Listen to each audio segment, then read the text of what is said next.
Everyone, সকাল সকাল রান্নাঘর থেকে ব্লগটা শুরু করছি। আর সকালে টিফিন হয়েছিল আজকে চিড়ে পোলাও, বাদাম, কারি পাতা, গাজর আর আলু দিয়ে নিরামিষ, সঙ্গে দিকে চা। তো চলো ব্লগটা এখন থেকে শুরু করছি। আর এখন সময় হয়ে গেল 10:30। সো এখানে বসে গেছে কুকারে করে ভাত। আর এই দেখো, এই যে কোটোর মধ্যে আমি দিয়েছি মুসুরির ডাল, জল, তেল, নুন আর এই যে কাঁচা লঙ্কা। এবার দেখো ঢাকাটা লাগিয়ে দেবো, আর এটা আমি কুকারের মধ্যে দিয়ে দেবো, দিয়ে আমার হয়ে যাবে ডাল সেদ্ধ। হয়ে গেল না বলো কত তাড়াতাড়ি? যেহেতু আমি মিঠি আর মা আছি, তার জন্য বেশি খাবে না, তো বেকার নষ্ট করে কাজ নেই, তো এইটুকুনি করতে করে দিয়ে দিই। সে দুপুরে লাঞ্চে করছে আজকে ডিমের কারি, তার জন্য এই যে ডিম ছাড়ি রেডি হয়ে গেছে। এখানে বসিয়ে দিচ্ছি আলু সেদ্ধ, মানে যেহেতু ঢেঁড়স তরকারি আর ডিমের ঝোল, দুটোর আলু একবারে সেদ্ধ করে নেবো। আর এখানে হচ্ছে তোমার এগুলো ভাজাভুজি, মানে করলা ভাজা, পটল ভাজা, আর হয়ে গেল তোমার বেগুন ভাজা। যেহেতু ঢেঁড়সের তরকারি করবো তাই ঢেঁড়সটা কেটে নিয়েছি এখানে। তো চলো একবারে বসি, তারপর তোমাদেরকে দেখাচ্ছি। ও এই যে কোটোটা থেকে আমি পুরো ডালটা দেখো বার করে নিয়েছি, আর খুব ভালো সেদ্ধ হয়ে গেছে, সব থেকে বড় কথা। আর এই দেখো আমি একটা হালকা যে তোমার জল দিয়ে, আমি ফিল্টারের জল দিয়ে এটাকে একটু লিকুইডই তৈরি করে নিলাম। আমার একবারই হয়ে গেল বলো ভাত আর ডাল। তো চলো তোমাদের সঙ্গে শেয়ার করতে থাকছি আর কি কি করছি না করছি।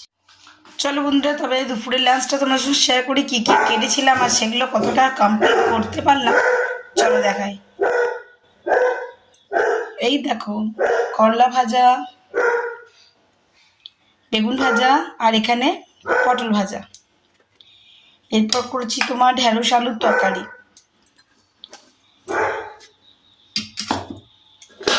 ওই যে কোটোতে করে ডালটা করলাম, এই হলো তোমার ডাল, তড়কা লাগিয়ে দিয়েছি। আর করেছি তোমাদেরকে দেখালাম ডিম, সে করেছি এখানে ডিম আলু ঝোল। ব্যাস এই হয়ে গেল আমাদের মানে ফ্রাইডে দুপুরের লাঞ্চ। তো চলো আবার তোমাদের সঙ্গে দেখা হচ্ছে বিকালে। আর এখন তো টাইম 1:45 হলো, তো লাঞ্চ তো আমি এখন করব না, মিঠি এখন আসতে ঢেরখানি দেরি। 2:10 ছুটি, বাড়ি আস্তে আস্তেই 3:15। তো চলো ব্লগটা আবার কন্টিনিউ করবো। আর এদিকে কুকারে হয়ে গেছে ভাত।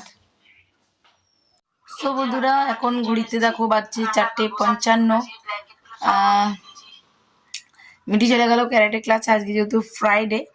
আর এখানে আমি আমার ব্লগটা এখানে চেক করছি, তো দেখতেই পাচ্ছ। তোমরা কেমন দেখছো, তোমাদের কেমন মানে রেসপন্স কেমন আছে অবশ্যই জানিও। আমি এখানে এডিট করেছি, আমি এখন আমার ব্লগটা একটু চেক করছি। তো চলো ব্লগটা কন্টিনিউ করতে থাকবো, এখন জিনিসপত্রগুলো গুছাতে হবে। চলো ব্লগের সঙ্গে থেকো। সো বন্ধুরা আমি চলে গেছিলাম বাজার, নিজে একটু ফুচকা খেয়ে নিয়েছি। আর এই যে মিঠির জন্য নিয়ে এসেছি, আমার কিন্তু রাতে ডিনার হয়ে গেছে ফুচকা খেয়ে।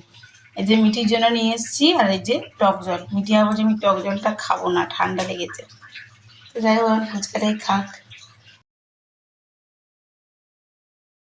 এখন 10:15 বন্ধুরা, ডিনার সকলকে দিয়ে দিয়েছি। মিঠি ফুচকা খেয়েছি, দেখালাম আর খাবে না। আর আমি একটুখানি মুড়ি না খেলে মুশকিল, তো মিঠির বাবাকে ডিমের ঝোলটা দিয়ে দিয়েছি। আর তাতে পড়েছিল, না পুরো ডিমটা ওকে দিইনি, অর্ধেকটা আমি কেটে খেয়ে নিয়েছি। আর এই দেখো একটা আলু নিয়েছি, এটা দিয়ে আমি মুড়িটা খাবো।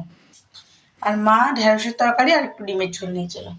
তো চলো ব্লগটা আজকে এখানেই শেষ করছি। কেমন লাগলো অবশ্যই জানিও। যদি নতুন বন্ধু হয়ে দেখো চ্যানেলটি সাবস্ক্রাইব করো, পাশে থেকো অবশ্যই।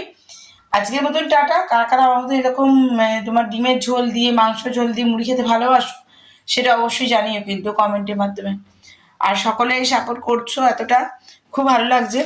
সঙ্গে থেকো। আর যদি কোনো নতুন বন্ধু হয়ে থাকো তাহলে অবশ্যই আমাকে জানিও কমেন্টের মাধ্যমে, আমি তোমাকে সাপোর্ট করবো। Tata, good night.